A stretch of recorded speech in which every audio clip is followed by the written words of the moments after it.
Hello and welcome to another. Hold on, let me take off my mask. Hello and welcome to another episode of the I Love Libby show. I'm Kyle. And I'm Libby.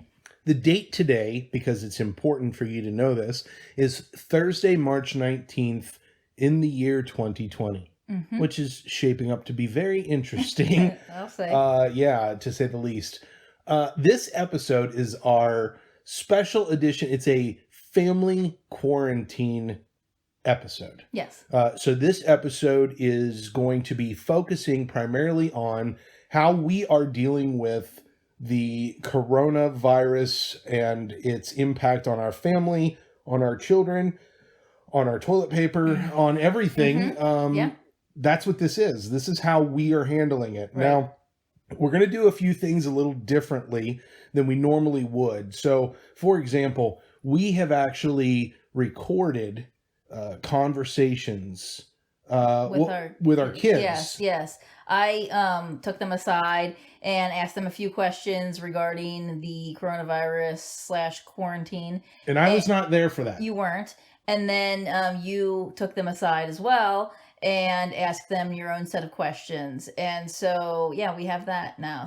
Right. And we're going to splice those in. Should we just do that right now, or should we talk more and then add that in? We'll talk more. All right, we'll talk and then we'll add it in when it's relevant. So, if you're living under a rock, which actually everybody's living under a rock, they're living under their roofs right now, we are all stuck. Can't go out for the foreseeable future. Could be weeks, could be months, who knows? Right. So we are a family, currently in this household, we are a family of 4. We have 4 children, but 2 of them are living on their own. We can touch on that as well. But right now we have a 9-year-old and a 14-year-old, 3rd grader and a freshman in high school, who are at home right now. And as of the time that we're recording this right now, they're both digging into schoolwork. Correct. Via computer websites, things like that. Right. There's so much to cover here. I and know, I don't want it to be it's a little overwhelming. too big and too long. Right. Why don't you talk a little bit about the school situation? Like, give me a little brief history of how it started. Right. When we first found out that school was going to be canceled, which was last Thursday, I believe. Yeah, right. Or was it I think it was Wednesday afternoon? I don't know. Right. Yeah. Right. And it was originally, it seems like so long ago now. They were originally supposed to be out of school until March 27th, am I right? Something like that, yeah. And then within 24 hours, it was changed to April 24th. April 24th. Right. And so, wow. I mean, we were like, okay, well, we're going to be homeschooling the kids now. What will that entail? And the initial information we were given kind of insinuated that we're going to be following some kind of a class home schedule. Syllabus. Right. And stuff is going to need to be completed by a certain time and turned in. Possibly the teacher would Skype in and lecture. We weren't sure how it was going to go, but we did think that the kids were going to be maintaining the current school curriculum that they were on. Structured education. Right. And as the days went by, we learned that they kept saying, we're pushing pause on school. We're literally pushing pause. No new information will be learned. No new information will be given out to the kids to complete. Nothing that the school or teacher suggests that the kids work on, nothing is mandatory. It's recommended, but not mandatory. And one of the emails actually just said, read with your kids, take them out to play, blah, blah, blah. Right. Yeah. Right. So I was kind of in shock by all of this. I mean, but the more I thought of it, I did understand that where they were coming from. I mean, not everybody has a computer at home. Not everybody has a computer for every child at home. In this day and age, are we really... Okay, you got to remember, you're used to a middle class, upper middle class mentality, okay? And you have to realize that not everybody's like that. I mean, even in our neighborhood, there might be people that don't have a computer for each child. Okay. This But is then true. outside of our neighborhood, I mean, there are all walks of life. And it would be nearly impossible to have everybody in the same boat moving forward at the same pace. And I mean, yeah, it's a little scary though to think that I mean, because it's not mandatory, I mean, the people that choose, there's going to inevitably be parents out there that go, Summer started early, kids. Correct. Have fun Right. binging Disney Plus for the next 6 months. And I really feel bad for those kids, but I mean, what can you do? But we have been diligent about, making the kids do their online. There's like Dreambox is a math program that they already did use at school. And then there's something called Khan Academy that they just started getting into. There's typing programs. The list goes on. And then I've noticed, like, just on like the internet has been advertising, like Scholastic's got free programs. The zoo every day at, the Cincinnati Zoo is doing something every day at noon our time on the West Coast, 3:00 on the East Coast. Like an animal a different excursion. They discover a new animal each day, and I've watched most of them so far, and it's pretty interesting. Yeah, so I mean, there are lots of different ways you can teach your kids without following an exact lesson plan, given by a teacher. So there's so many different things to talk about here. And we've kind of just jumped into the schooling, and let's just keep talking about that. Do you feel like there will be some drastic differences in the outcome between our children, other children in our school? You've mentioned like socioeconomic challenges. Correct. What will be the are we going to have high highs and low lows in terms of what the kids come back to school inevitably not everybody's going to be on the same page. I mean, you have to wonder about kids who already, like, sometimes the school day is like a haven for them almost, depending on their, like, home situation. With like even like meals and stuff like that, lots of kids get their breakfast and lunch through school, and they might not have the greatest home life. And so if they're already not getting worked with at home, their parents aren't reading with them, they're not making sure that they get their normal homework done, in a situation like this, I really feel for those kids, because they're not going to get the attention that they need. They're not going to get the enrichment that they need to be in the same boat as some of the other kids. Right. We are fortunate that our children don't have, I guess for lack of better terms, special needs. Right. Resources are available at most schools I'm sure there's probably a need for more, but for kids who do need that extra help. Right. Tutoring, back in my day, we always called it the van. The van, yeah. You go out and you get special one-on-one individualized assistance to keep a kid who's struggling at least a base level. Right. And I really do feel bad for those kids, and I feel bad for those parents too who have been reliant, I guess is the right word, on this extra help, and that is now gone. Average Joey who's at school, who is just a C or a B student who's just working through, isn't going to have a problem. Oh man, it's just a struggle. Yeah, but I mean, and really, truly, with all this, I was very nervous at first. When we first realized it was only going to be about 2 to 3 weeks, I was like, okay, no matter what happens, we'll get through this. It might be not the greatest, but we'll get through it. When I realized that it was going to April 24th, I kind of freaked out and got nervous. But we actually talked about.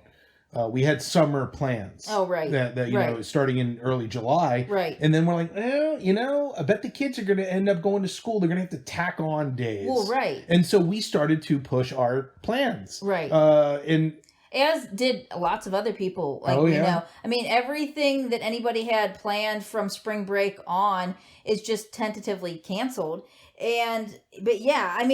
But what I was getting back to is that I was nervous at first, and then I realized all of the opportunities for learning that we already give our kids on a regular basis. School's great for a structured school day is great for certain things. But there's a lot of stuff that like you and I learned in school as kids that our kids, when we will go, hey, like, do you know about this like specific battle in a war? Or, hey, do you know about this time period? And they go, no, we didn't learn that. And I mean, I'm talking about even our older two that are already graduated. We have discovered that there is a drastic difference between our curriculum growing up versus that, and I'm sure there's differences even between what we learned and what our parents learned. I mean, the joke in our house right now has been, cursive. Is cursive necessary? Is cursive funny. Not? I was just thinking about that the other day, and now Cassie was supposed to. All three of our oldest kids been taught how to write in cursive through school, and our youngest, when all that was up in the air.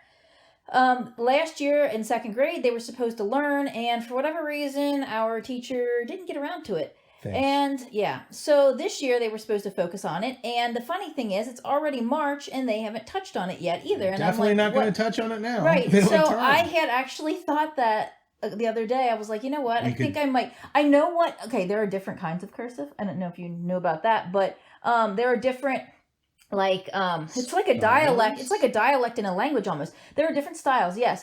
And I have to look it back up because I forget the actual name. But there was a style that they told us that they were going to teach at school. So I'll just pull up that style and teach that. I mean, even if you think it's a lost art necessity, whatever. I mean, I think it's still, while we're sitting here in limbo, it might be not a bad thing to do. Just to give a quick logic about cursive so that way people understand our stance on it.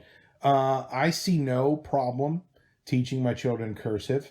In 21st century concepts, cursive is learning a different font. And that is all that is.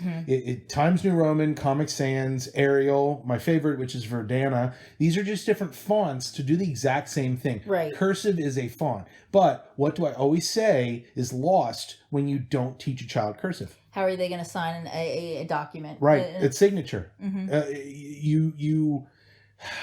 I don't know. It's me. It's an antiquated thought, but at the same time, I do see value in it. And if every kid is learning it, then every kid should learn it. Well, right. And I mean, again, I don't want to sound old-fashioned with all these things. I mean, we've knocked older generations for looking down on the younger generations sometimes for like, well, you don't know what this is. I can't believe this. Like, this is an important thing. But some of those things kind of are important. But the thing is, new things are being learned each day. New things are being discovered. New technologies exist. So you can't possibly fit in everything that existed up until like 1960. Well, look at how much more has been come up with and how much history has happened since then. You don't have enough to fit it all in a school year. There are memes all over social media of, if you lock a millennial in a room and only give them a rotary phone and give them the instructions in cursive, they'll be in trouble. Well, guess what? If I took a boomer and stuck them in a room and told them that they can't get out until they change a wagon wheel and put this saddle on this horse and then put all the information in Morse code and send it to them over semaphore or over telegraph. Well, that was a long time ago. Why would I need to know that? Well, think about that before you judge the younger generation. Every generation has a thing that they don't do anymore because we've outgrown it. I've tried to be more open-minded about that because I don't want to be that person. I find it silly. The future. I just find it silly because sure, that's great. Let's teach our children how to use a rotary phone so that way they have this skill that they can never use anywhere. I won't get like too harp on this much more. But no, the only other thing I'll say though is that again, the kids that you're making fun of for not knowing how to write in cursive and secret language, the kids aren't the ones that chose not to learn how to write in cursive. The people that are making fun of them are the ones that chose not to allow cursive to continue. So that's all I'll say about that. Yeah. But that's all I got to say about that. I know. When the kids were little growing up, like I stayed home with them. You went off to work. Yep.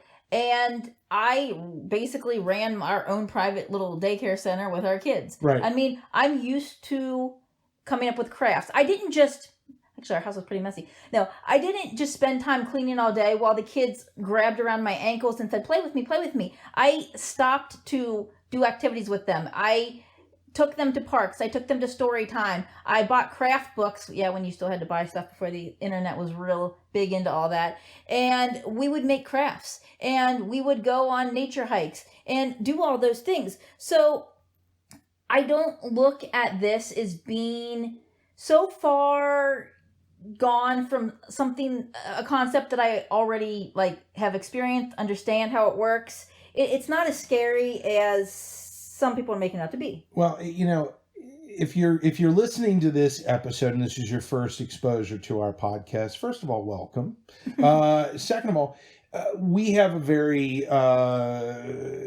Pleasantville 1950s style setup where mommy stays home and cooks and cleans and takes care of the kids and that sort of stuff. And then I would go off to work and I'd come home from, put my hat on the coat rack and honey, I'm home. And you'd greet me at the door with a martini. I always had heels on and a pearl necklace and But as of last couple of years, our dynamic has changed even more. Correct. And so we're currently living in Seattle, Washington. We're originally from Cincinnati, Ohio. We've been living out here for years. And I'm 100% work from home for the last 2 years. That is a very different dynamic because now I am home to interact with you on a regular basis and help out with things when I have a chance, and there's no commute, there's no this. You need to know what should we do for dinner tonight, or what are we gonna do here or there, or do you want to make plans for this evening? I'm available for that. It's had its challenges, but we've kind of gotten past all the little hiccups, and it's actually, we've embraced it. It's great now. I know there would be times where, whether it was something that kept you late at work or traffic, and I'm trying, it sounds selfish, it sounds definitely a first world problem, but I wanted dinner to be on the table within 5 minutes when you got home, and sometimes something will come up. Best laid plans. Even if I checked in with you, something would still happen after that. Yep. And I would get mad, and I mean, it's a luxury, but we do have it now, and I do appreciate it, and it really makes up for all the years where you were working second shift. And I paid my dues. I mean, there were times where the kids would still be asleep when you woke up, and they'd be in bed by the time you got home. I mean, I went several years only seeing my children on the weekends. Correct. And I mean, coming home to heat up a plate of food while we all, you were just eating leftovers. I absolutely was. I absolutely was. And our dynamic now, with being in quarantine with the children, is actually not too big of a challenge for us, right? Because during the summer, that's what we're experiencing right now. Yeah, because I work from home, right? So I go down into my office, my dungeon, and then right around 5:30, 6 o'clock every night, my phone ding, and it's just you saying eat. Yeah. If you scroll up through our Facebook conversation, there's about 16 or 17 eat, and then it's look at this I found, and then I laugh back, and then eat. Yeah. It's fine. It works. You guys don't bug me while I'm working. Yeah. And then I don't bug you. I come out of my cave for lunch or whatever. Kids are doing their thing. Right. It's fine. It works out really well. So for us, the quarantine has not been painful in the respect of all of us being in the house together. Right. Now, I mean, we've already had a few little incidents where I had to be the bad guy, and really the older one's more moody. Annie, the 14-year-old's more moody. Cassie, the 9-year-old, is more I'm gonna be a little brat. But I say do this work. She goes, I don't want to. I yell at her. She cries. She goes to her room for a little bit. She thinks about it. She comes back out. She gets over it. She gets back to business. Yep. I mean, it's a process. Yeah, it is. It's a process. It's no different than any other time when we're all at home together. Absolutely. I mean, absolutely. So we have the kids, they're home, and they're doing whatever curriculum that you are cobbling together based on your own desires and ambitions to teach them certain things. Right. I don't want to get into a whole indictment of the current school system. Oh yeah. But I feel like we're going to tread around. We're going to kind of hover around this. Tell me a little bit about what you are actually going to. What are you planning on teaching the kids? Okay. What is your current curriculum? Other than the suggested websites where the kids do their math and in reading and typing and that kind of thing. What I want to focus on is, history. I don't think there's, frankly, enough of it. I'm a history buff. We've mentioned this in other podcasts. You're a history buff. Yes. I was trying to come up with some creative ways to get their attention, and they do appreciate history, especially Cassie, the 9-year-old. She really is into it. But we collect antiques. I have quite a collection, actually. You do. It's yours too. It's both of ours. Yes, do. But they're really mine. But they are. I mean, let's say I point to I've got a piece of the Berlin Wall. I don't know if did I You're mention welcome. that? Yeah, it was a gift to me. Yeah, I bought you a piece of the Berlin Wall. Yeah, and the funny thing is, small piece, handheld. Yes, authenticity papers included. Yeah, okay. Yeah, and it came from Germany. Well, yeah, that's a good thing. But yeah. Anyway, I mean, that's where it was originally. So no, but no. Cassie had been looking at it one day on the shelf, and I said, "You know what that is?" And I tried to explain to her a little bit, and I said, "You know what? I bet there is a Who Was book on this. The Who Was books is a really popular series now. Just about any famous person you can think of, both deceased or currently who living. Is or who was. Yes. Yeah. And that's or what was. See, that's one of my things though. I want to own one of the books that is a Who Is book, but now they're deceased, and so they can have both of them. But anyway, so we did actually go to the bookstore and find a book on the Berlin Wall. So now it explains it in kid form. And again, every time I read one of those books with Cassie, I still learn something new. No matter how much I know about a certain topic, I always learn something new. They're really great books. But look at how much fun we had with the Amelia Earhart stuff. I mean, here's a 9-year-old who is reading and it's on her level. Right. The Who Was Amelia Earhart. Right. And she reads the whole thing. And she just became infatuated with the concept of how planes were first introduced and wing walkers and how they were introduced into wars and oh my gosh, this woman Amelia Earhart, this girl that was a man's domain, and it was breaking down the barriers. Yeah. And she loved it so much that she wanted to be Amelia Earhart for Halloween a couple years ago. She was and looked really cute. I know, that super cute. Yeah. Yeah, but so yeah, after reading this book now it's really cool because every time Cassie looks at that little piece of the wall, she doesn't just go, "Oh yeah, that's cool, it was from another country." She knows why it's there, how it was torn down, all about it, and she looks at it and she appreciates it in a totally different way. As again, lots of stuff. You brought me back a replica of a cup from Alcatraz. Oh, a tin cup from San Francisco business trip. I'd like to have a real one, but the replica is good enough for right now. Pretty cool. No, it's pretty cool. Yeah. But the thing is, I could say, "Hey, we'll talk about Alcatraz and what that is today." Is there a Who or What Was book? Oh, I'm sure there is. I didn't actually check. Find it, yeah. Right.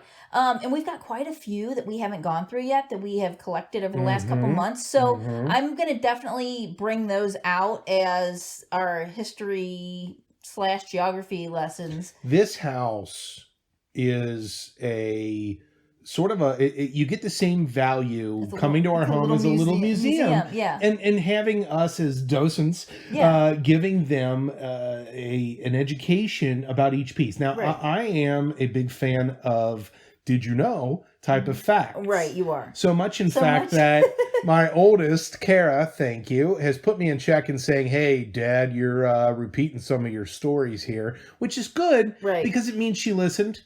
And I'm getting confirmation that she knows this information. This is true. So it's bittersweet for me because I still want to teach the younger kids. Right. I don't know who I've told what. That's the problem with having 4 kids. Yeah. You don't know who you taught what. Yeah. You don't keep track. And they're so spread out that it's crazy. But yeah, I mean, it's just that, like I said, I can point to so many different things, and there can be an entire history lesson just by looking at one thing. And then I'll know from then on, when the kids look at that shelf, they'll go, wow, there's a lot more to it than the fact that that's just like a glass, cup or something like that. Right. Which, speaking of glass cups, no, I collect depression glass too.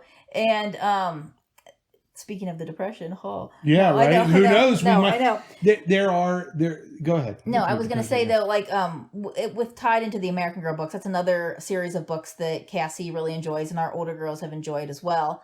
One of the characters, Kit Kittredge, she's from Cincinnati, Ohio, actually, and her stories take place during the Great Depression. And Cassie, she's got to finish one more book still, and the series, that specific, like the first 6 ones that were like an old series, they have been out of print. So I've been collecting them slowly over the years. Over the last few months, actually. I have some of them. I have some of them from years ago, but yeah, I'm trying to finish up the set. But yeah, she's basically gotten through all of them, and she really, reading the books with her, she has empathy for these characters. She really feels for them. She sees the struggles, and it's nothing like she's experienced in her lifetime, except for right now.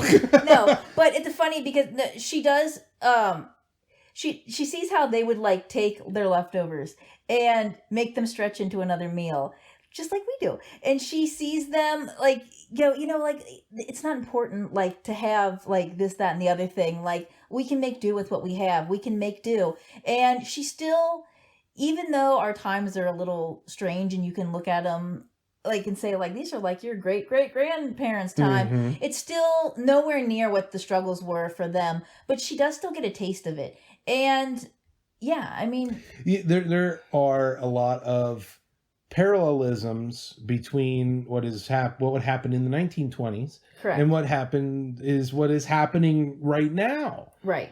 All these people with Gatsby parties and all of that. And is that really what you wanted? Right. And there's some memes out there. I know that focus on that. We are huge fans of what I call the Jeopardy education. Sure. So Jack of all trades, Renaissance folks, we are masters of none, but students of everything.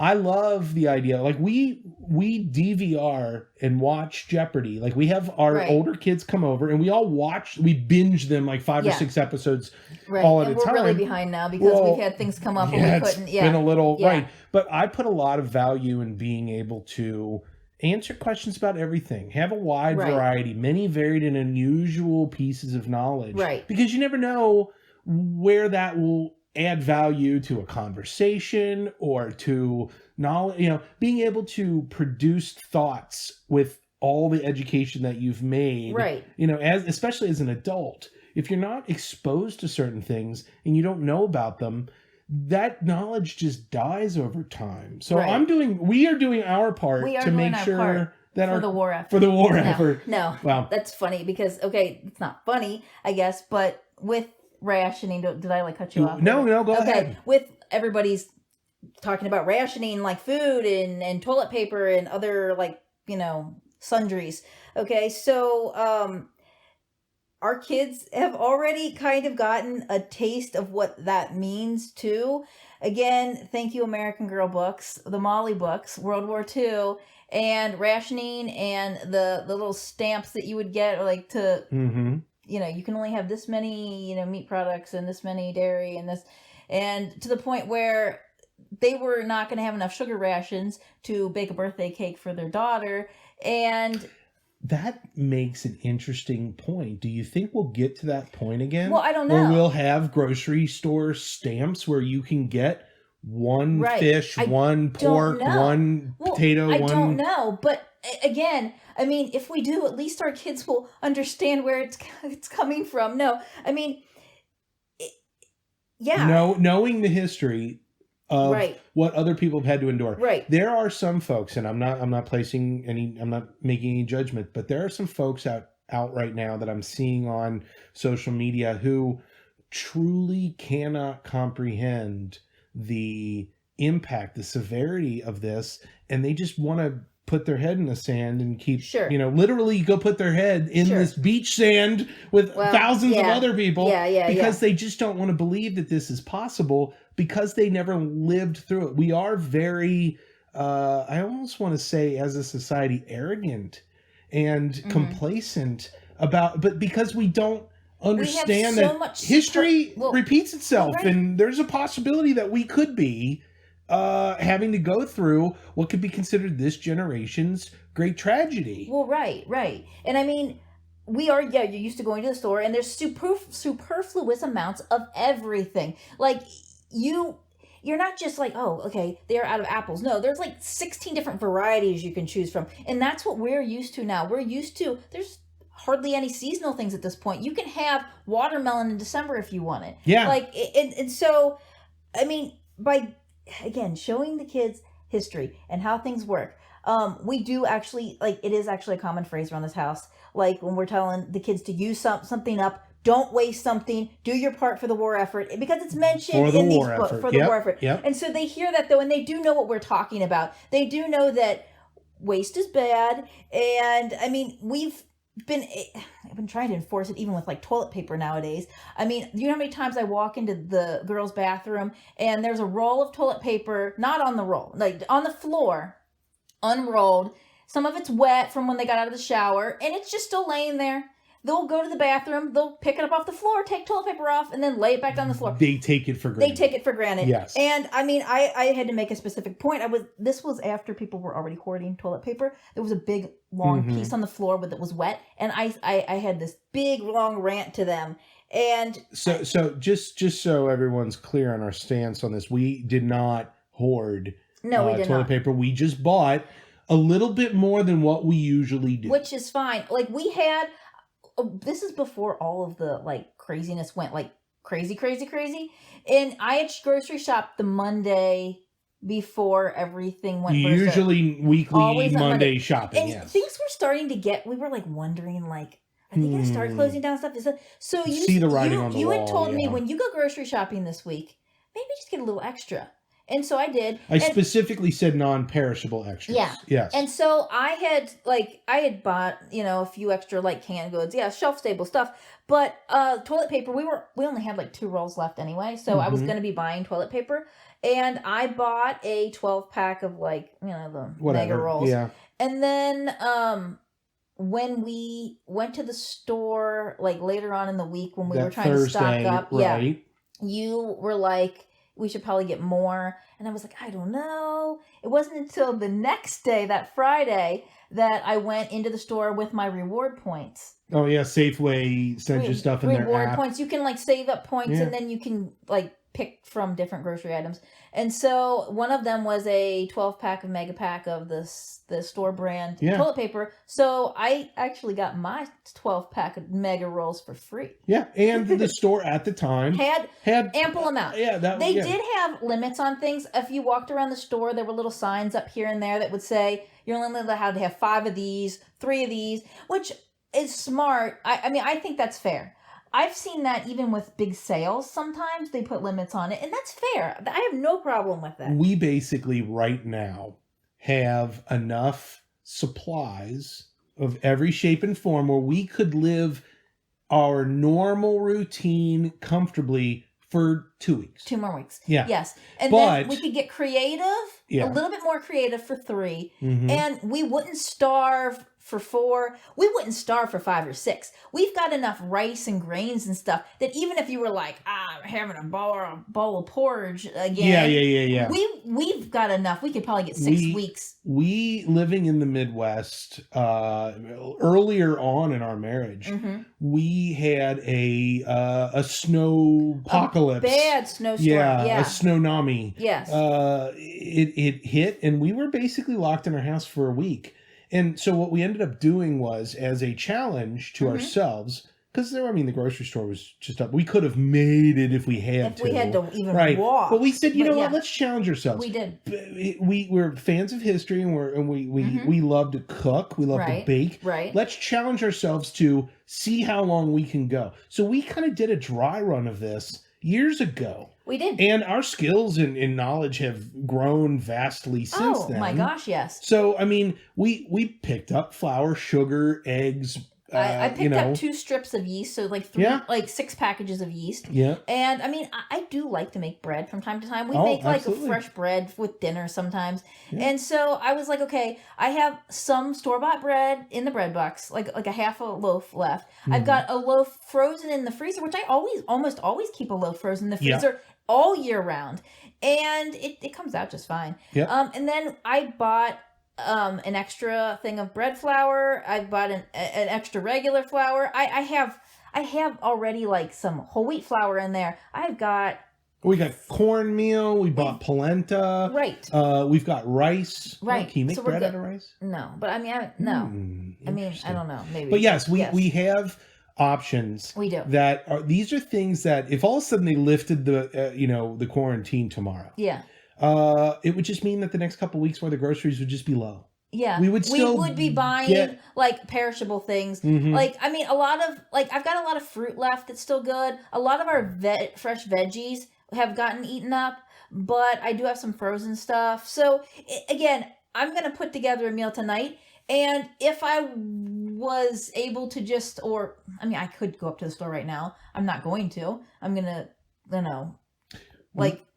respect the quarantine because I don't have to. Right. But I mean, part of the solution, not part of the problem. Right. Yep. But I mean, I would maybe want to put a couple extra ingredients in some of the meals I'm making tonight or some of the components, but we can make do without. It's fine. What we screwed up on? What? Carrots. Oh, we should have bought more carrots. We should have. It's amazing the stupid things you don't think of at the time. Right. And peppers, green and red peppers. Oh, yeah. A couple of those would have been nice, but it's okay. It really is. And I mean, I don't know. This is a time where you feel like planting like a victory garden, you know? Oh, yeah. Victory Garden is... that also was, American Girl. We learned that from American Girl stuff. Yeah, we have the American Girl cookbook where it's got Victory Garden soup. It's actually one of our oldest daughter's favorite recipes. She would ask for it for her birthday, though, because Courtney didn't like it. And so Kara really, really liked it. But then she also knew that Courtney didn't. So she would ask for that for her birthday for a few years. Yeah. I'm very worried about, and you and I have had numerous discussions about what is necessary for us to break quarantine. Right. Because as we have gone throughout these last couple days in the last week or two, we've noticed that there are numerous people who are not correct. Doing what they're supposed to do, keeping themselves safe. They're going out. They're balking at the idea of quarantine. And you and I and our family are not going to be part of that problem. Right, exactly. It's a good segue into the core discussion of, are we worried? Okay. I don't want to say I waffle back and forth. I'm not in like panic mode. I've never been in panic mode. There was maybe like a 15-minute window where I was starting to panic, and then I was like, okay, whoa. Like, let me just be logical and think things out. So I'm not super paranoid, but I also am not so naive to think that, like, what happens if all of a sudden there are no workers for shipments, food's not being, transferred to different parts of the country. Distribution is a big piece of this. Yeah, what happens if certain things just, aren't produced at all? And, I mean, it's something to think about. It's not a bad idea to be prepared. I mean... It's also not a bad idea to take preventative measures and to err on the side of caution. Because at the end of all of this, and I've seen numerous people post this on social media, and I think this is a perfect way to describe how I feel, is that at the end of all of this, if I didn't do the quarantine and things go bad, I'm part of the problem. Right. But if things go fine, even though I quarantined, maybe we did overreact. But the nice thing about it is, it was better to be safe than sorry. Right. It's a basic concept. I know I've used this like analogy to you. Like, I always wear my seatbelt in the car. I always make sure the kids wear the seatbelts in the car. And if we were to wear our seatbelts 50% of the time, it would be better than not wearing them at all. But wearing them 100% of the time is the safest way to go. Absolutely. I mean, absolutely. Yeah. I mean, with quarantine is what I mean. If you quarantine 50% of the time, it's better than not doing it at all. But if you're like, you know what, I think I'm going to go out with friends tonight. I think I'm going to go pick up something at the store. I have stuff at home, but I want this. And you don't have to, then it would be better if you didn't. It would be better if you always wear your seatbelt. Being in Seattle, kind of, ground zero, if you, depending on who you listen to, there's been a lot of people, a lot of cases, and actually it's getting worse in New York now than it is in Washington. Do you believe that you are likely to catch this? Well, I mean, it's been in my mind. I mean, I've been told that a lot of people recover just fine, and I do have that. I mean, I think about the flu every year. I don't get a flu shot. None of us do. Right. None of us, all six of us, out of all six of us, none of us has ever had the flu. Knock on wood. I say knock on wood each year. If anyone asks me about flu vaccines, I tell them, my stance. But we are not anti-vaxxers. No, we're not. Our kids have been vaccinated for almost everything. Almost everything. But the reason we don't get the flu vaccine is because we do not get it. Like I'm not saying it sounds almost arrogant. No, but I don't. I do realize that we could get the flu. One of us or all of us could get it one year. But I mean, it's not necessarily going to be a strain that would have been represented in the vaccine anyway. That's absolutely true. So but with this, while I'm cautious about the flu season each year, and I'm really diligent about making sure the kids wash their hands and not touch their eyes, and I am as well. Preventative measures, right? Diligence. I don't freak out, but I do think about it from time to time and go, And I know, like, once spring rolls around each year, I go, well, we made it through another flu season. I literally think that. I've heard you say it every year. I'm not freaked out, but I am open to the fact that it could happen. Now, I will say that if I worked in an environment where there were a lot of immunocompromised folks, people who had health problems, I would feel a level of obligation to get it. Yeah. If I had family members who I interacted with all of the time, like all of the time, they lived in my house with me, I would consider getting it for their health. You do you. Right. Exactly. Yeah. But I'm just saying for their health. Yeah. It's the same thing with I might not have the coronavirus, and again, I might have it. I'm not worried about catching it because of my quarantine level, which has been going on. I've been self-quarantined. When you work from home and you don't go out much, I've already been kind of self-quarantined. Right. So if I catch it, I'm catching it from you or the kids. Right. Well, I mean, you have been out at some point, though. Oh, sure, but the likelihood, it's back to your seatbelt thing. You're right. You're right. But I'm not worried, and if I do catch it, I feel like I will be well suited in my current form to be able to, I'm healthy enough. Right, and have you been taking your quinine? Oh, the quinine. So let's talk about that. Quinine is something that, if you ever had tonic water, it's the main ingredient. It's what gives tonic water its tonic. Unique, zingy taste. Right. Yeah. So quinine was used back in the late 1800s and early 1900s, I imagine, for a while, as a malaria deterrent. It was.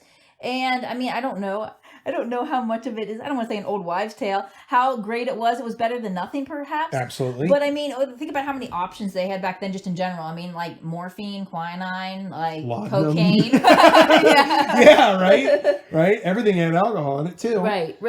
But yeah, I mean, I don't know. You had said, they say that quinine, might I had be a read deterrent. it somewhere. Who knows if it does? We like gin and tonics anyway, yeah. so why the heck not? You know what I mean? Right. Yeah. So, we had actually seen them talking about quinine though in another TV show that we, as a family who loves history, we are plowing through the 9+ seasons of Little House on the Prairie with our children again, which we started a while back. It had nothing to do. It just happened to coincide. Right. So much, in fact. The one episode called Plague season one. Season one. It I mean, we're just watching, we watch a couple a week depending on like what else is going on. And right in the midst of all of this corona stuff, episode Plague comes up. And so the kids, they could, I guess, a little bit relate to, or at least understand. Yeah. It does show, I mean,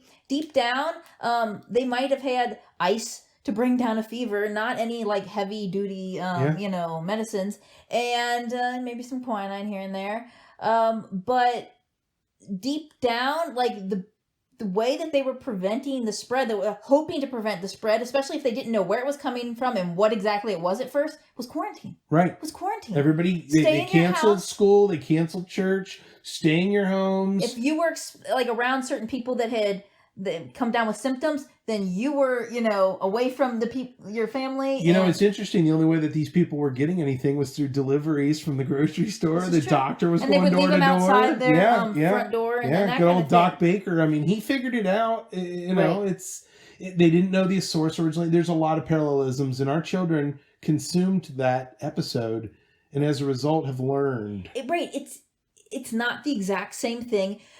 These people, in the pioneer days, they were scared, and they should have been scared, and they didn't know if they were going to survive. It wasn't like, well, if I get this, I'll probably live. It was like, if I get this, I'm probably going to die. I mean, but our kids still, again, can get a little taste of what these people were going through, and just to know that it was that much worse. Absolutely. Right. Absolutely. Do you think they actually had Castile soap back in the Little House days? Because I know you just bought a big bottle. Yeah. It's back from like the 1850s or something. Yeah, it's like, I think it's like 1858. It says on the bottle anyway. But yeah, I mean, we had gotten this soap before. The first time I bought it, it was kind of a nostalgia thing. I was like, wow, this has been around for like a really long time. Like, what's up with this? You can use it to wash your floors. You can use it to wash your hair. You can use it to wash like fruits and vegetables, which I don't do. You can use it. I mean, you're consuming a piece of history essentially. You are. Yeah. You are, and it's got the original's got like a kind of a minty smell to it. Yeah. But yeah, I bought a big bottle of it right during this quarantine, and because it's so concentrated, you dilute it like a lot of the thing. I think you dilute it like 10 times, like, okay. So I was like, well, shoot, the next time I need to like fill like my hand soap dispenser, I will have one of the kids look at the directions and find out. Hey, it's math. You're teaching them fractions. Well, yes. Hell, I mean, when we do our cooking. Exactly. Yeah. I know. I had already thought about this too. Well, Annie, our 14-year-old, is already really big into cooking. I mean, she's even been in cooking competitions and stuff. Has her own little chef hat and jacket. And, although they probably don't fit her at this point. They do. They were a little big on her. Yeah. But the nice thing about it is it's like practical application of learned knowledge in the real world. Right. Like, how many teaspoons is it? How many times do I come out to the kids and go, this is how many ounces? And wait, is this a liter, a pint, 2 cups, a gallon? What? I do it too. Quiz them. Right. I do it too. And it's funny because before we, I had been planning this podcast for several days now. I had been writing everything down. Talking about it. And it's funny, like, I almost wish that we had recorded it, like, a few days ago and just released it early. Because some of the stuff that I came up with for the podcast before, like, before the teacher came back at us and said, hey, do this with the kids. Or other people were making a list of things. Cook with the kids and use that to teach them math. Fractions. Yes. I was like, oh my gosh, I literally wrote that I was going to teach the kids fractions by cooking, like have a recipe. Because I mean, even me now, like I have recipes, I double recipes depending on what crowd we have with us. And sometimes there's like those funny numbers. I mean, it's easy to go a half of a cup is a half a cup. You know what I mean? Right. I mean, when it's like what's like a third of 3/4 of a cup? So there's those kind of like lessons to be taught with the kids, and they're going to groan and everything. I had another one. The kids like to have these shakes every morning. Okay. Which we are running low on the frozen bananas. I think I actually used the last 2 this morning, but they can. Is this Libby sharing a recipe? Sure. I love this. Sure. So this is so easy. So you take per serving, it's a cup of almond milk. And again, we use unsweetened whatever. But I mean, you could use regular milk. But the whole point is that it's like a health kick. Yeah. So a cup of almond milk, 1 frozen banana, and a teaspoon of cocoa powder, and 2 tablespoons of powdered peanut butter. Which I didn't even know existed until you introduced powdered peanut butter is great. I know, it is. It's wonderful. Right, and you just blend that all up. Is it expensive? It can be. I mean, it goes on sale. You can get it at Costco. Yeah. But I mean, it does last a while, depending. I mean, because you don't like use like gobs of it, and so you can just add water and make peanut butter. I've done it before. I've done it like packing lunches in the past. I'm like, oh shoot, we're out of peanut butter, and you can add water to it and mix it up. I mean, it's not the exact same consistency, but it works. It's peanut butter. So I did buy an extra. Like I've got 2 jars of that I bought for the quarantine, because I thought when push comes to shove, you can do all kinds of stuff with it. Absolutely. You can add it to pancake batter and make I mean, you can do all kinds of stuff with it. But I was gonna say, like, to the kids, okay, so here is a 32-ounce container of almond milk. So like, is that the right, like how much? I think they're 32 ounces. It doesn't matter. Ounces? Yeah. Like, okay, how many servings? How many shakes could you make using this entire bottle, and that kind of thing. Mm-hmm. So like there's all but it's practical knowledge. It is. See, those are things that'll help them in their lives. I mean, we always joke, especially I have been since Annie's been learning about polynomials and stuff. I'm like, Annie, it's good that you learn this, and there are certain jobs that this is important, but in my adult life, I have never once said, here's an adult problem that I have to deal with at work. A polynomial equation would work perfectly to solve this. I've never done that. And then again, but keep in mind though that certain jobs, somebody's listening to this going, well, I do it all the time. Like, okay, that's good for you, but it's not general knowledge. Yeah. So things like, how do you have a recipe, or how do you double something, or how do you figure out how many servings you're going to get out of this? That's basic stuff. Right. That, learning how to tell time and read a clock and stuff like that. I mean, right. Those are practical skills. Right. And like the teacher even said, okay, to reinforce things that they learn, like they had learned all of the like fractions and telling time in school, but some of those things, if you don't use them on a regular basis, they kind of lose it. Yep. So it is a great time to like reinforce all of those kinds of things. So what are the kids? What else? Let's get back into what the kids are doing. What else do you got going on for the kids? So I mean, I've been I don't know if I mentioned, I've been putting on some books on hold at the library, because that way I don't have to interact with other people. Well, the libraries are closed anyway, but I can get all of this just sent to me via the interwebs. You get on a tablet, audiobooks, digital books. Exactly. So I'm putting on a couple, things that I loved as a kid, things that there might be a movie of. So we are big on that. We've been doing that for months. We've been doing that for years. Seriously. Yeah, compare and contrast. I mean, and again, Cassie, I really love, she gets so excited over it. When she finishes a book and we watch the movie, she just loves. Well, we watched the Ramona TV series just recently, the one that was done in the 80s, a Canadian TV series. Late 80s, and, I mean, the comparing and contrast, she's like, well, that didn't happen. Like, this episode has 2 things that happened, but one of those things happened in one book, and one of those happened in another. Those didn't happen on the same day. We didn't let her watch an episode that she hadn't read that book yet. Right. So we have now gone through, there's 10 episodes, and FYI, just type in Ramona episodes into YouTube. I just loved them as I just loved them as a kid. I just have the fondest memories. Yes. I love the fact that my children are experiencing a form of literature, and then the interpretation of it through other media. Right. It really gives them a breadth of knowledge of how things are interpreted.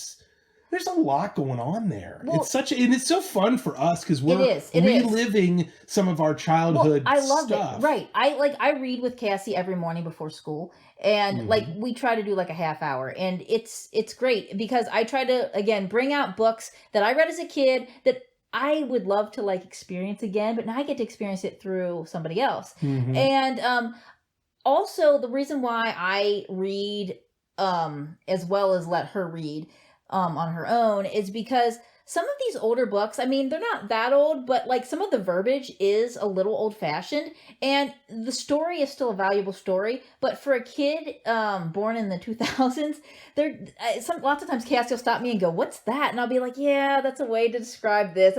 It's just an expression people used to use." And it's introducing her to lost vocabulary. Right. And I'm a big word guy. Yeah. You more so than me. Absolutely. I am, but not as like much I recognize as you. when somebody uses a term that is not part of our common language anymore, and they bring back very specifically Stuart Little. Oh, right. When you and I... okay, so every once in a while I guest star in the reading, yes, the book reading. I come down and I do my own little thing, and Cassie's always like, "You didn't do that voice right," and stuff. But I noticed when I was reading I read a chapter or two of Stuart Little to us, the whole family, sits down and listens. I was amazed at how different the language was that was used. And I could tell, I was like, man, our kids are going to be smarter just for having heard these words. Exactly. And that's the way I feel. And now that, like, Annie's home with us every morning, I've been, quote unquote, forcing Annie to listen to a book too. Right. And, I mean, why not? Right. Well, we've always read to our children. And we've always encouraged them to read on their own. Mm-hmm. And right. So Cassie's still doing her like school, like has like a little, like a 20-minute, like at least 20 minutes every day you should be reading. So we have been enforcing that as well. But it is important to also read to your kids, even when they get to the age that they can read chapter books. Again, certain words. I mean, you read books as a kid, and you would like read something and you'd understand the entire story. And then it wasn't until you were like 25 and you saw that word again, you went, "Oh my gosh, that's how you pronounce that." I have been looking at that it's happened. Yeah. It has happened to us. But keep in mind, too, that this is not stuff that we started as a result of the schools closed in the quarantine. Right. These are things we've always done. We've always found value in supplementing our children's education. Right. And when they ask questions, it's not, "Oh, go look it up." Exactly. Yeah. No. If I know the answer, I will tell them. Also, if I don't know the answer, we go look it up together. Exactly. Let's both learn something new. Exactly. Together. Well, I mean, hey, the kids can teach us. That's one of the things that I know. That's another thing too. I was like, well, wouldn't it be cool if one day the kids are tired of me lecturing them all the time and you lecturing them all the time. How about for once you try to teach Dad and I something that you don't think that we know, and see if they can do it. I mean, I'm sure that there's plenty of stuff out there. And there's something else that I came up with that, again, we had talked about days ago. Didn't record our podcast until today, and I'm seeing it all over the internet now. I guess like great minds think alike, but sure. I told the kids I was going to assign them each a song, like a famous song in history, and like a rock song, and have them write a parody for it in regard to the quarantine that we were in. So the kids love Weird Al.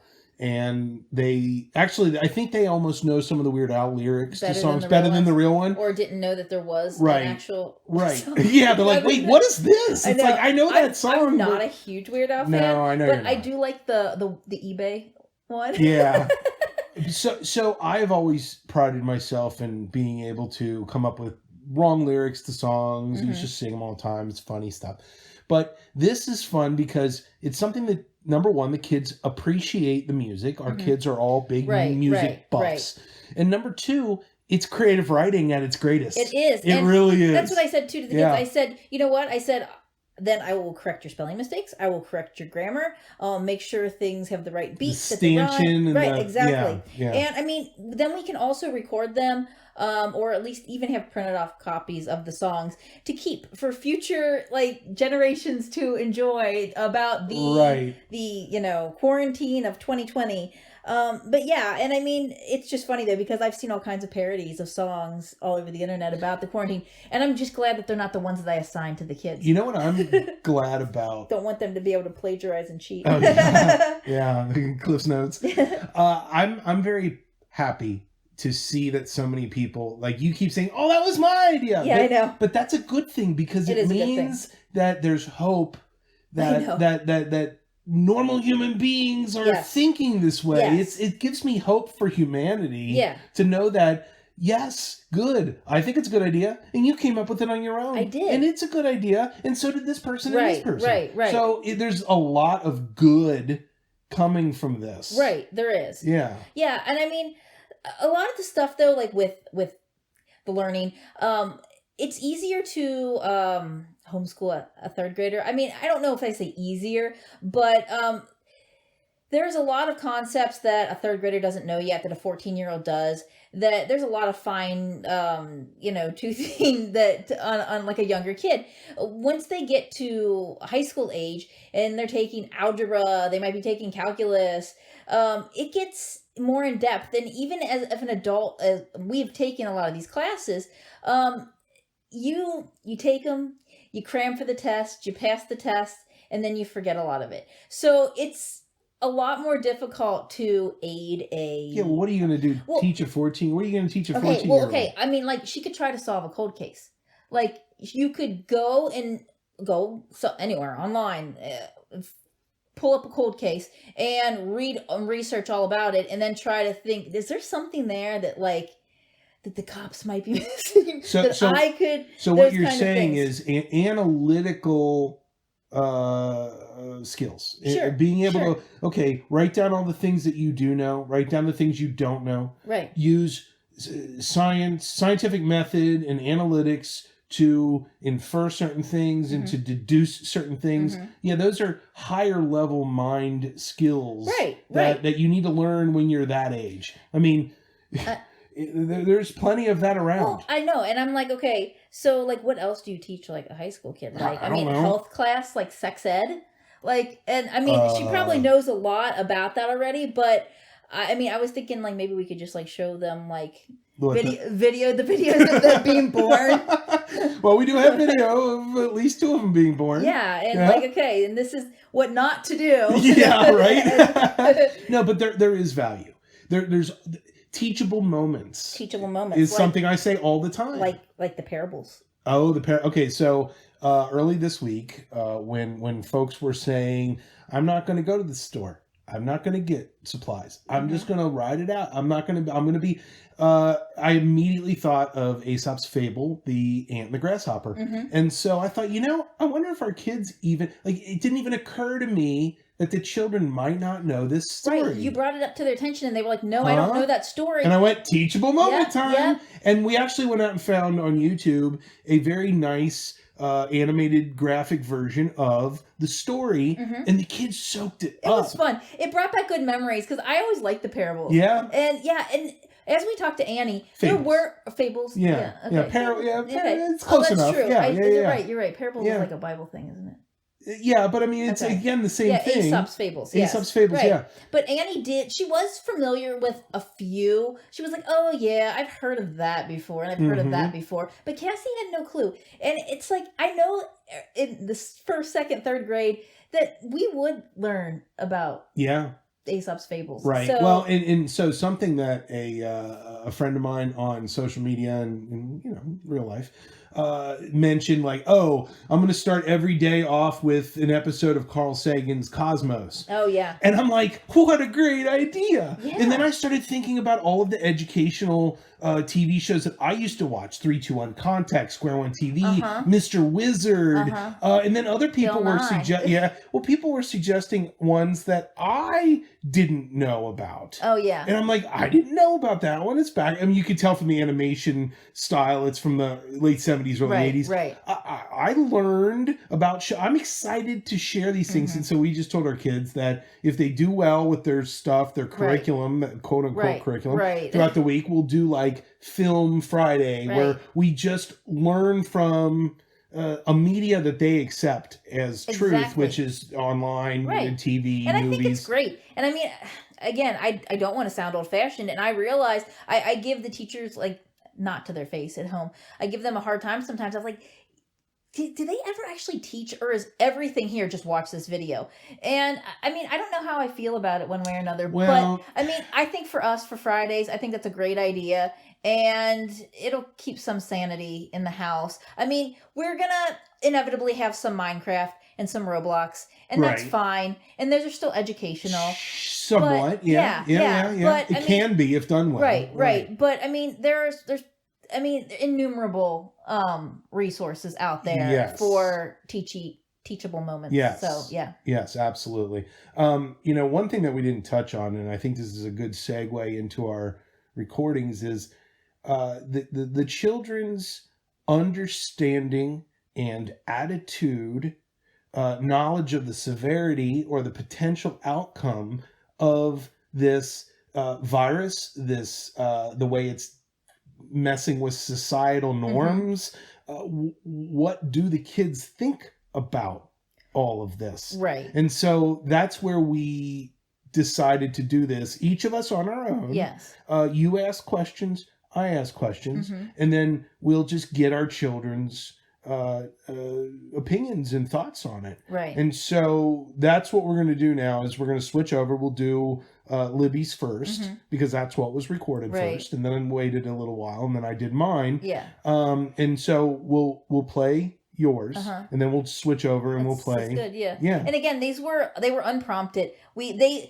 When we said we were gonna ask them some questions about like the quarantine and coronavirus, they were kind of like, you're gonna record us? Okay, all right. I don't know if I'm gonna sound good, and so they really didn't know what we were gonna ask. Right, yeah. Right. But we originally recorded it for. We were thinking that we would just do it for posterity, just to have it for ourselves. Well, we are actually keeping our own. We have our own audio diary that we've been keeping pretty much every single daily day since this started. Yeah. Yeah, just 10-15 minutes of what's changed. Right, from the last 24 hours that we recorded. And as a best practice, I mean, anybody can do this. Just put your phone in the middle of the two of you and talk. Or if you're by yourself, or if you have 12 people stuck in the house together. I think it'll be cool to look back on, or it'll be cool for our grandkids or great-grandkids to look back on. Right. Just like I had been talking to my mom and said, wouldn't you love to be able to hear like a daily diary of like your grandparents during the Great Depression, and just see like what were their thoughts, what were their fears, how did they change over time from the beginning to the end? Exactly. Because you can already hear a different tone in us. Yeah. From the day how was one the to morale, day 5, like 6. over the course of however long. Yeah. And so we're just doing our part. Yeah. For the war effort. That's right. That's right. So go ahead and enjoy the next, 15, 20 minutes, whatever, of the kids talking, and then we'll come back. Yeah.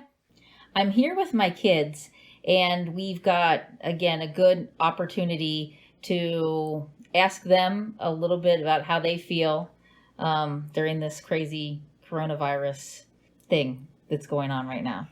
So, what's your name? My name is Cassie. And? Annie. Okay, so Cassie is 9 years old. Annie is 14 years old. So we've got a third grader and a freshman here. So I'm going to ask you each individually, like, I don't know, we can start with youngest. Cassie, how do you feel about all of this coronavirus stuff, just in general? All right. How do you feel about it? You feel all right, is what you're saying? Yeah. Okay, so are you scared at all? Not really. Do you think that you will catch it? I don't think I will. Okay, why not? Just because I feel like even if I did, it wouldn't really harm me that much. Okay. Because of my age. All right, Annie, how do you feel just in general terms? Pretty okay. I'm not too concerned. Okay, so do you feel like there's a good chance you'll catch it or not? I mean, it's possible, but as long as we're like cautious, I think we'll be fine. Okay, and so what are those things that we need to do to make sure that we don't catch it? We should wash our hands. Yeah, just basic hygiene mostly. Right. Okay, Yeah. things that I always tell you when you come home from school. Wash your hands before you do anything else, and I tell you, like, try not to touch your face during flu season especially, and that kind of thing. So we've kind of always had these precautions this time of the year. All right, so let's see, what else we're going to talk about. How do you feel about everything shutting down? Do you think that's a good idea? It depends on, like, what's closing down, because I know they're closing down certain restaurants and stuff, which I think that's okay, but, like, things like grocery stores, they're probably not going to close this down, and Right. they shouldn't, because people still need to get food. You still are going to need to get food, yeah. I feel like they shouldn't really close the schools down. Why is that? Unless like someone actually has the coronavirus. Okay. But like they're just trying to be cautious. I mean, like I think it's a little excessive how long we're out of school, but right. But I think it is kind of smart to close it down at some point. Right. I mean, April 24th. I mean, that is kind of hard to believe. That's it's over a month. It's March 17th right now, and that is like a little bit hard to believe. So, like, do you think that me and Dad are overreacting over, like, the amount of stuff, like food and supplies we bought? Do you think it's too much? Do you think it's too little? I don't think it's too much. I think it's fine. Like, I don't know. I think it's fine. I think you have a right to be getting all this, like, stuff, because... I mean, we didn't do anything crazy. Like, we don't have... eat 200 rolls of toilet paper. We've got like 2 12-packs of toilet paper and some extras that we had like at home still. And it's not too crazy. Like we can always go back to the store if we need to. Right. But, like, this is just like if things get really, really bad. I think we'll be fine. Right. I mean, we can't guarantee what will be available when we go to the store, but still, I mean, there's a good chance that we'll be able to make do.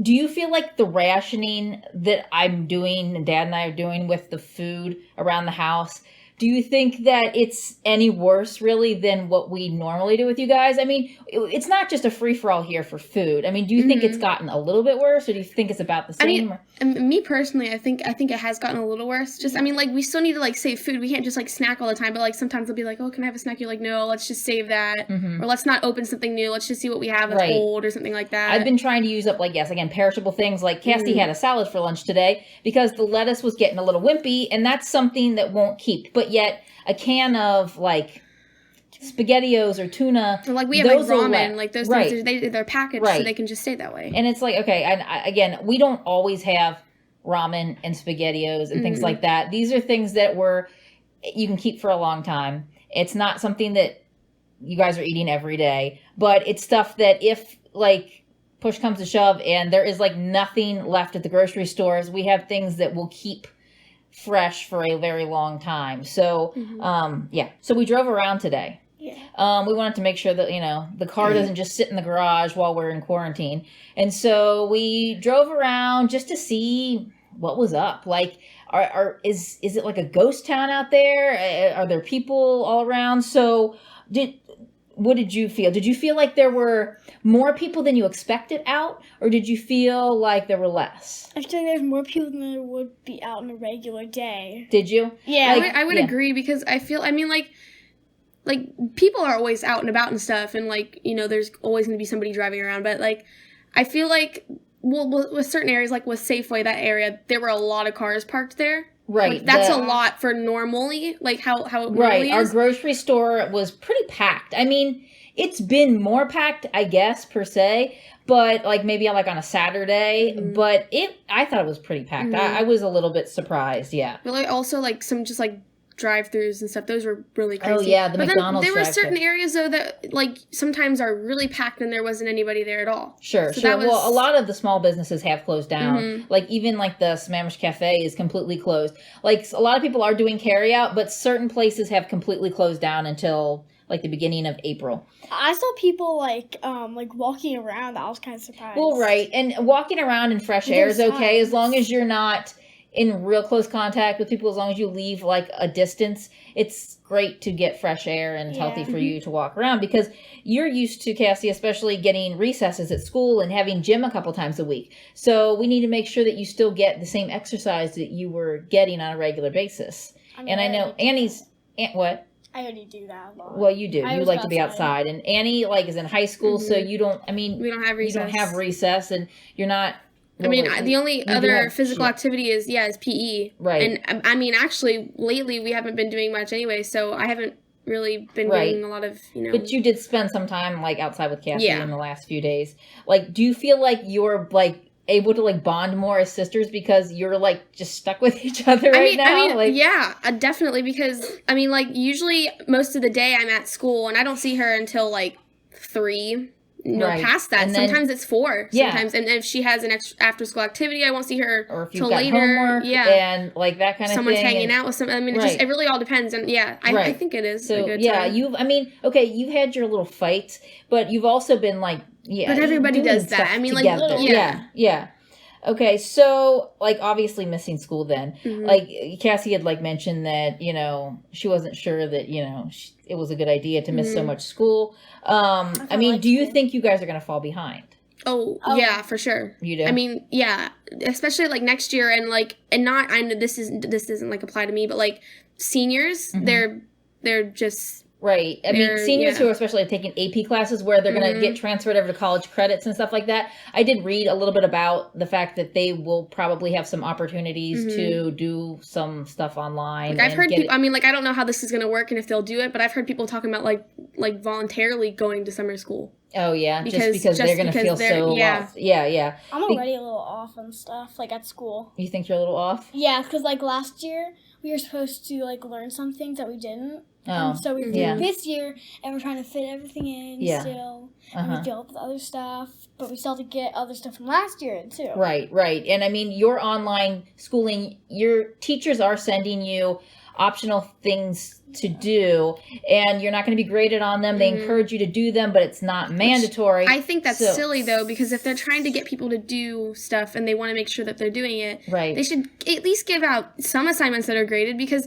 people can just get away with doing nothing. I know, and I mean, I've thought about this like long and hard, and I think like the main thing is they're afraid that for the people that would be right on top of everything, staying like caught up, and then the group of people that aren't, they're afraid that I think when the next school year starts around, like nobody's going to be in the same boat. But I mean, like, I feel like they should grade things, but at the same time, maybe what they're doing is smart. Maybe they're, if you get back, once we get back to school, if you haven't done anything, that's your loss. Like, I guess so. I mean, you need to catch up on your own stuff, so. Yeah, I guess we'll have to see. Some of the websites I'm doing, like, I already do it on a daily basis at school. Oh, yeah, you do. So it's not like new stuff. I do this all the time. I feel like that's kind of graded because the teacher can monitor how much stuff they've done. Yeah, well, it is good. You guys do have like all those online programs, like again that Cassie, you said that you'd use on a regular basis. Yeah. So at least you can keep up on those. You're not learning a new concept. You can just log in like you always have. Like if this had happened when Dad and I were kids,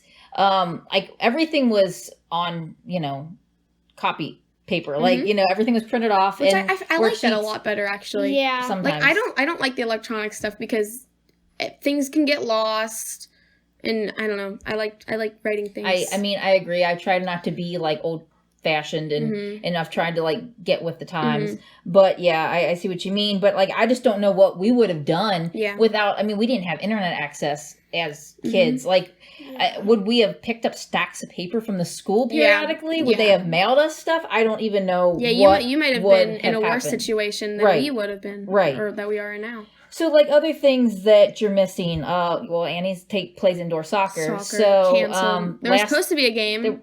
Last weekend. It hadn't been canceled, and then just the last all of a sudden it got canceled.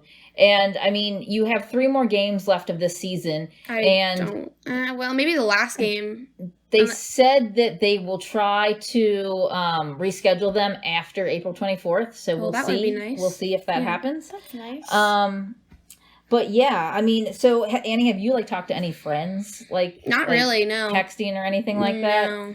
Okay, I was just curious if you had seen like what's everybody talking about, like other than you. Cassie? I haven't really talked to anyone. The only people I talk about like some kids on like games, maybe some of my friends, or other than that, usually just Kara and Courtney, and I don't really have access to like talk to any of my other friends. You don't have you have a cell phone that you can use at home with just to play games like with our Wi-Fi, but you don't have you're not calling people up on the phones and all that. So, I mean, I guess has reality set in that has it set in yet that really you're going to be doing this for over a month still? And I mean, it's crazy. It may.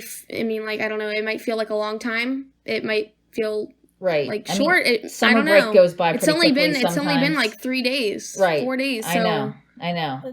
It's just kind of crazy. Okay, so yeah, I mean, we'll check back with you guys a little later and see if your thoughts have changed or if there's any new information and all of that. So thanks for letting me ask you these questions. Yep.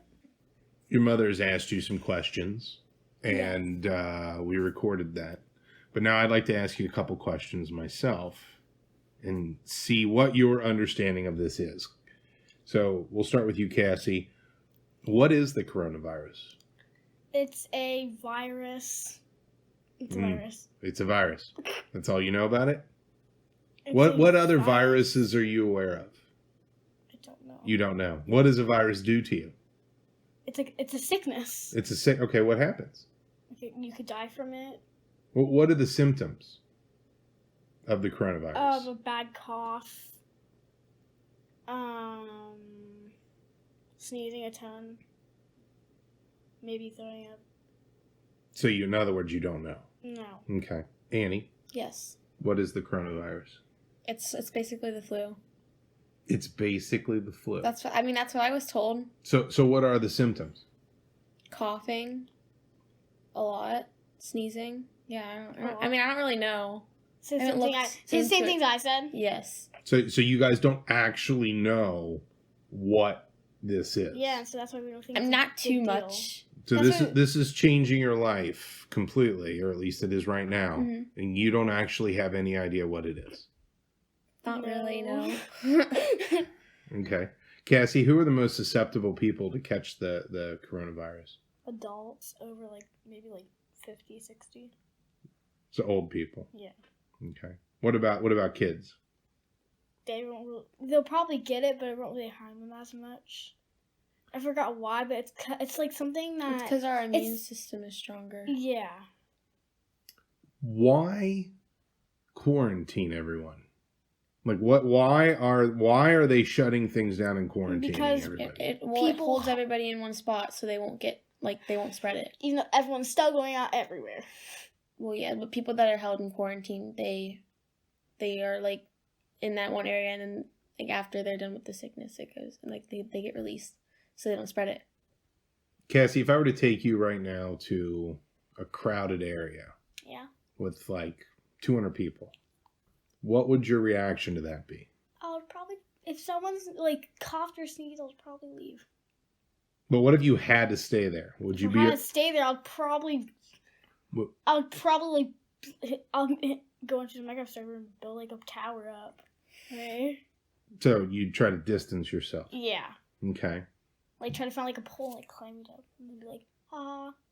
Now you're essentially being homeschooled right now. Yes, it sucks. It sucks? Why? It's just kind of annoying because I'm not doing the same stuff I would usually do, and so my day's a little off. So you're a creature of habit. You like the pattern, the repetition, a schedule. I So- like it. You like being home? Yeah, Why? because you can sleep in a little later, That's why I don't like it. Because And- Annie sleeps in, I have nothing to do in the morning. and then there's also we don't really have to do that much work. We still need to do work, but we don't have to do as much. Really? It's like I do more work. The two of you have been we've been watching Little House on the Prairie Mhm. because our family is a big fan of that show. Yes. We recently watched an episode from season 1 called The Plague. Mm-hmm. Annie, give me a quick rundown on what happened in that episode. Rats were poisoning. I forget what it was. It was They're pooping. Yeah, but it was corn or something Cornmeal. Cornmeal, was that? And Mhm. everyone was And- making cornbread. And yeah, and they were making cornbread, and then they were eating it, and then getting sick. What were they getting sick of? Oh, I don't remember. It started with an S or an M or something. Yeah, it was typhus. Typhus, Mhm. not even close. But yeah, and then they had to keep them all in the church and get them better, and a lot of people died. But And what did they tell everybody to do? I don't What remember. did they tell? Did they tell everybody stay in their homes? I think so. Yeah. Yeah. Like, stay away from. They canceled school for a while. Stay away Mhm. from people. Just be cautious.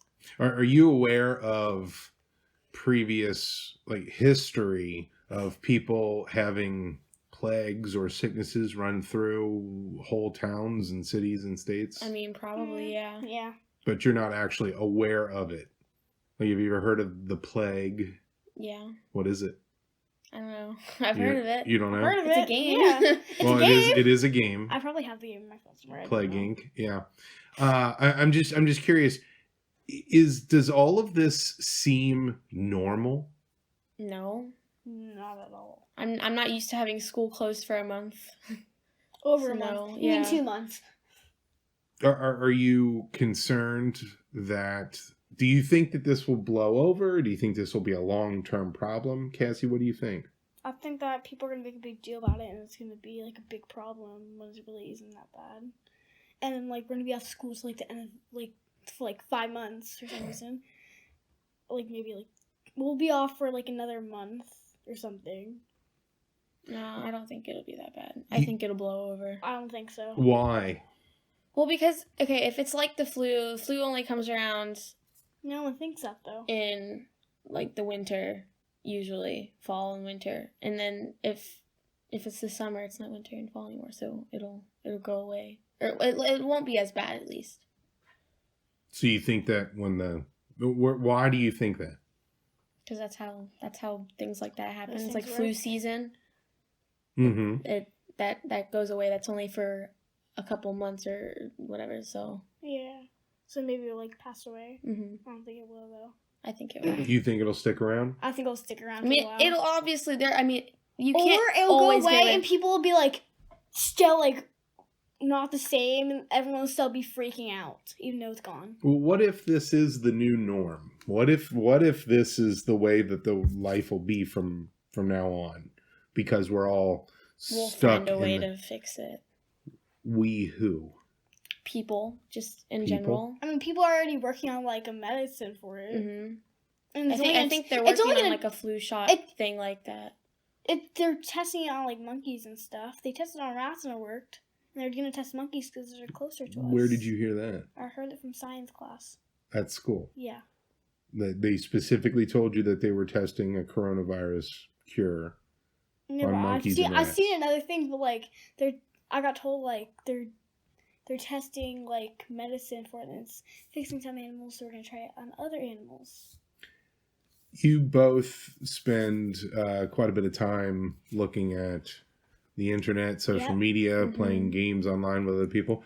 What do you see other people? What are their what are you seeing on social media in regards to this, Cassie? Are you seeing people talk about what are you seeing them say? Like, I'm seeing people, they're overreacting about stuff, and then they'll be like, oh, when you were in class and you sneeze and you don't cover your face, oh, bless you. And then as soon as the coronavirus comes, and they, like, sterilize everything, they, like, throw, like napkin, like, clean it up. Like, A lot of like, memes. yeah.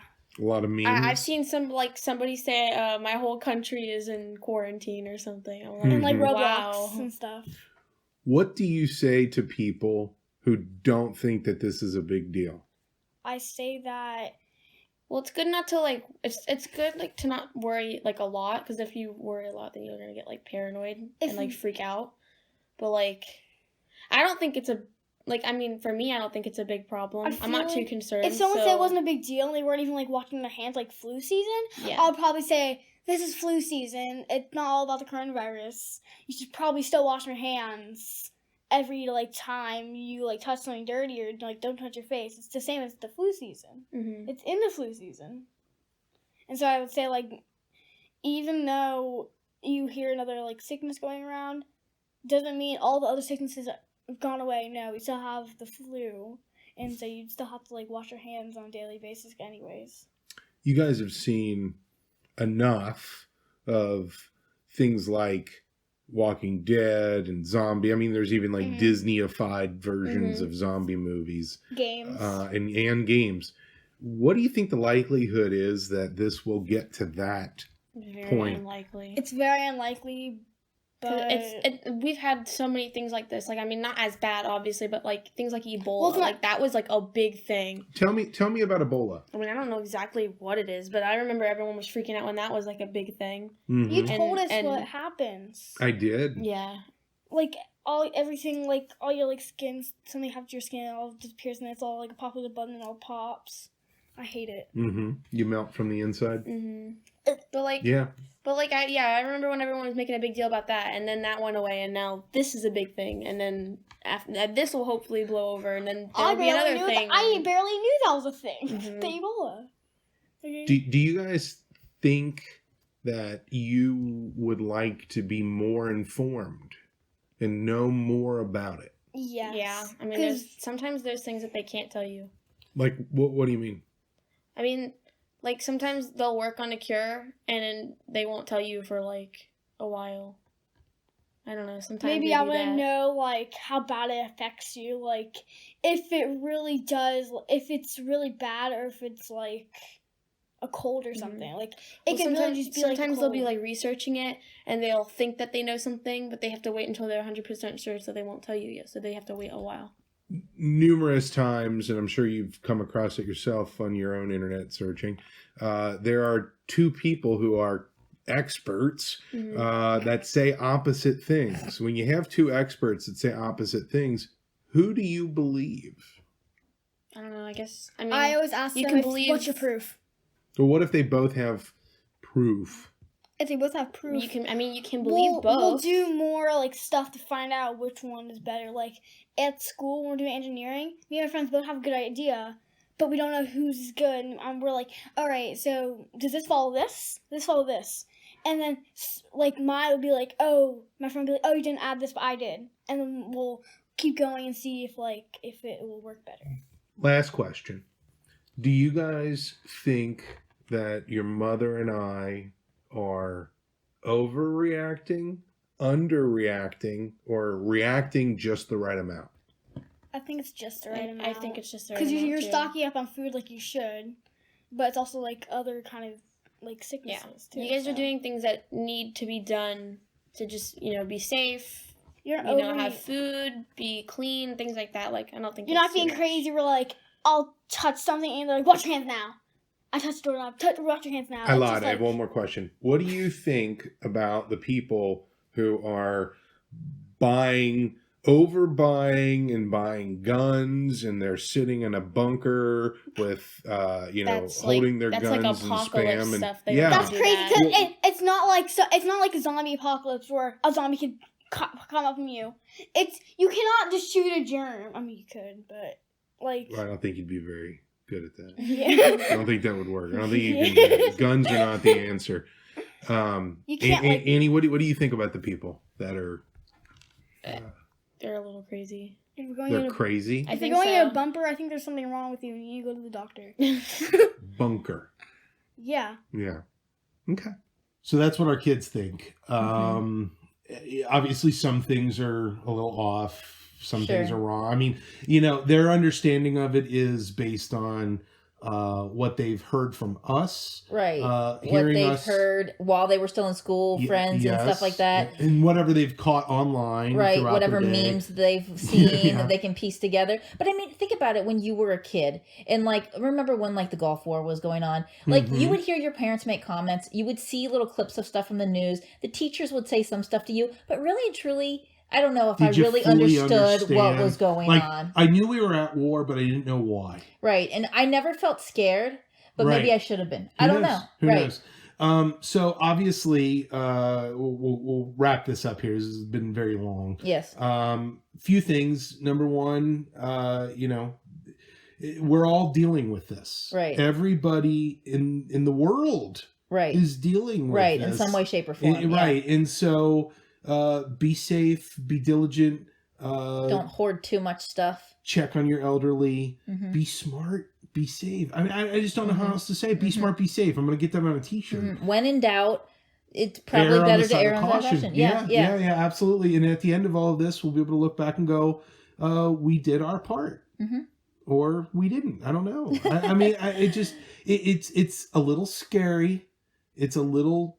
strange. It feels like... I keep saying to everybody, it's just feels surreal. Yeah.